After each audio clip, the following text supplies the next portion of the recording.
Picture this moment. You're lying in bed at night, room dark, phone glowing in your hand. Out of habit or anxiety, you open your bank app, and there it is, $20,000. For the first time in your adult life, your savings account starts with a 2, followed by 4 beautiful zeros. You stare at the screen longer than you'd admit to anyone. Something shifts. You feel different, taller somehow. Your mind drifts to possibilities you've been putting off for years. A better apartment. A real vacation that doesn't involve sleeping on someone's couch. Maybe even a car that doesn't make concerning noises every morning. This feels like the finish line. But here's what almost nobody warns you about. This is the exact moment most people start losing the game. Not because they do anything reckless, not because they stop caring, but because once you look financially stable, the rules quietly change. And the system starts selling you the exact things that pull you back under. The invisible shift no one talks about. The moment you look financially stable on paper, everything around you changes. Your bank suddenly wants to be your best friend. Premium credit cards, bigger limits, shiny metal designs.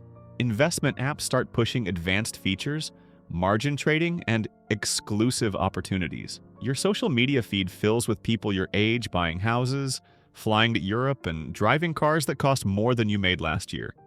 Meanwhile, the data tells a very different story. Recent Federal Reserve numbers show that nearly 4 in 10 American adults can't cover a $400 emergency with cash. They'd need to borrow, sell something, or go without. So, if you've reached $20,000, you're already ahead of a massive portion of the population. No wonder it feels like you've made it. But here's the twist. Many people who hit $20,000 find their savings lower the following year.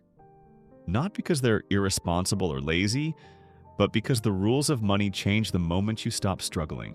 If you treat $20,000 like the end of your financial story, you end up on a brutal cycle. Up to $20,000. Down to $6,000 after car repairs. Back up to $18,000. Down to $4,000 after a medical bill. Repeat that loop for a decade. But if you treat $20,000 like level 1 in a video game, you can create a rule that changes everything. You never go below this line again. Phase 1 versus Phase 2. Everyone online talks about reaching $20,000 like it's the hardest part. They're right, but only partially. Getting to $20,000 is Phase 1, escaping chaos. This video is about Phase 2, not drifting back into it once you finally have momentum. Most financial advice completely ignores Phase 2. And that's where people quietly lose years of progress. Quick disclaimer before we go further. I'm not a licensed financial advisor. This is education, not personalized advice. Use it as a framework, not a blueprint, and talk to a qualified professional for major decisions.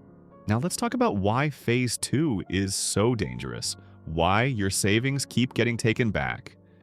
If it feels like every time your savings grow, life reaches in and takes it back, you're not broken.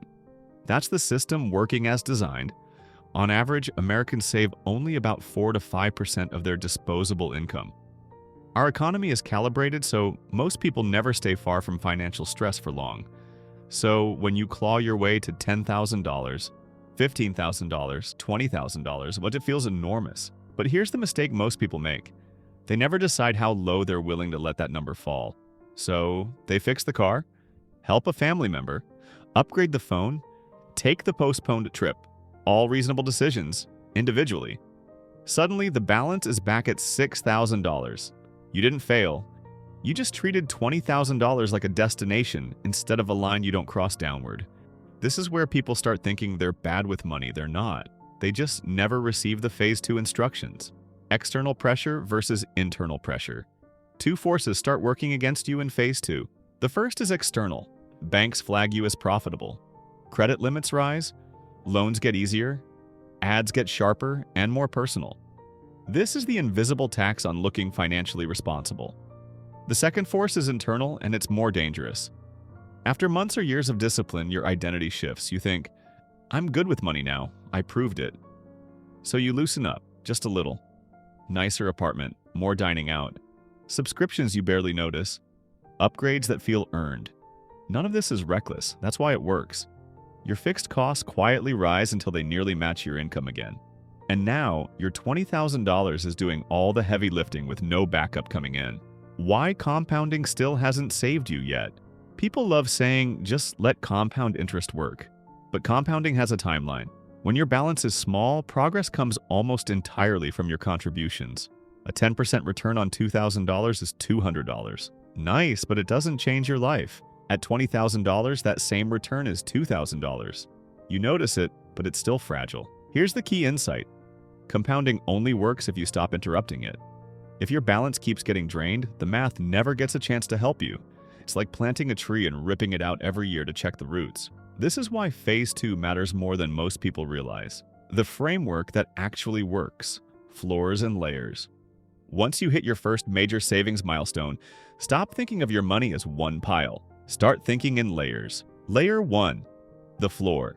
You're never go below this again money. It covers several months of essential expenses: housing, food, utilities, insurance. For many people, this lands between $15,000 and $25,000, depending on lifestyle and location. If your essential expenses are $3,000 per month, 3 months equals $9,000, 6 months equals $18,000. So a reasonable floor might be $18,000 to $20,000. This is not a trophy. It's not for upgrades. It's not for boredom. It's the foundation that keeps you out of Phase 1 forever. Layer 2.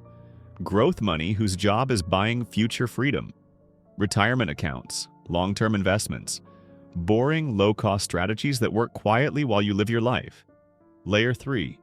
Fun and options, travel, education, career pivots, helping family, moving to a better city. You should enjoy your money, just not by destroying the floor that gives you peace. Enjoy money above the floor. Protect the floor at all costs. The acceleration trap. Once you see 5 figures in your accounts, the temptation shifts from spending to speed. How do I get from $20,000 to $200,000 faster? The internet is eager to answer that question. Options, crypto, leverage, hot tips. Here's the brutal reality. Even in great market years, the average investor underperforms. Not because they're dumb, but because emotions get louder when the numbers matter. Risk is how you get paid.